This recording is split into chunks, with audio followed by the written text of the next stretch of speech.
शाळेत जातो का जा, अभ्यास करतो का कर. कारण आम्हाला आमचे आई वडील तेवढं प्लॅटफॉर्म देणारे नव्हते. जे तुमच्या समोर तुमच्या आईवडिलांचं एम आहे, माझा मुलगा माझी मुलगी इंजिनियर डॉक्टर कुठेतरी चांगल्या गोष्टीला व्हावी असं एक्सपेक्ट करतात ना आई वडील.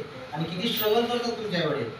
बट पाठीमागच्या 30 वर्ष पाठीमागे गेलो तर माझ्या वेळेस तो काही विषय नव्हता. पण तरी सुद्धा जिद्द ही होती अभ्यासाची की आपण अभ्यास नाही केला तर आपलं शून्य आहे. म्हणून अभ्यास केल्याशिवाय आपल्याला गत्यंतर नाही. म्हणून मी वाचनालयात जास्त वाचन करायचो, घरी कॉम्पिटिशन एक्झामचे तयारी करायचो आणि त्या कॉम्पिटिशन एक्झामद्वारेच मी खऱ्या अर्थानं मी मला स्वतःला सिद्ध करू शकलो. म्हणून CETला पात्र झालो आणि म्हणून या शिक्षण व्यवसायात. पण जिद्द होती, जिद्दीशिवाय काही होऊ शकत नाही. सर, तुमचा एक कठीण प्रसंग सांगा. कठीण प्रसंग असा आहे माझ्या जीवनातला आहे. आता कठीण भरपूर आहे, एक्झॅक्टली बद्दल सांगू. ठीक आहे. हा, एकच सवाल ज्याच्यातून पहिले प्रेरणा मिळते. बघा, मी तुम्हाला आताच सांगितलं की मी एका खडतर जीवनातून पुढे आलेला. म्हणजे आई वडिलांची फायनान्शियल कंडिशन चांगली होती, बट प्लॅटफॉर्म दाखवणारा एज्युकेशनच्या बाबतीत मला थोडेसे नव्हते. मग मी अशा वेळेस शाळेत जातो का जा, मी 10वी नापास झालेला विद्यार्थी. काय आहे? 10वी नापास.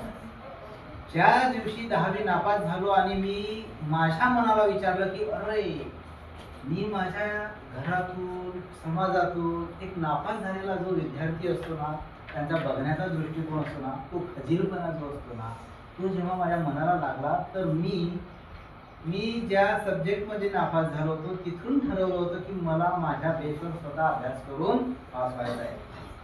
लोक बाकीची पोरं पास झाली होती, त्यांच्या विचारानं झाली होती, काही आपलं कॉपीराईट झाले होते. पण मी माझ्या जीवनात जेव्हा नापास झालेला विद्यार्थी आहे तिथून जे मी स्वतःला धडा शिकवला, तर तेव्हापासून मी माझं मराठी माध्यम सोडून मला असं काही करायचं आहे वेगळं की तिथून संपूर्ण माध्यम मी इंग्रजी माध्यमात शिकलो. 10वी पास झालो स्वतःच्या बेसवर, 11वी 12वी सायन्स. त्यानंतर प्रत्येक एज्युकेशन माझं हे इंग्लिशमध्ये असलं पाहिजे आणि मी वेगळा काहीतरी झालो पाहिजे, हे जेव्हा एम मी माझ्यामध्ये ठरवलं होतं.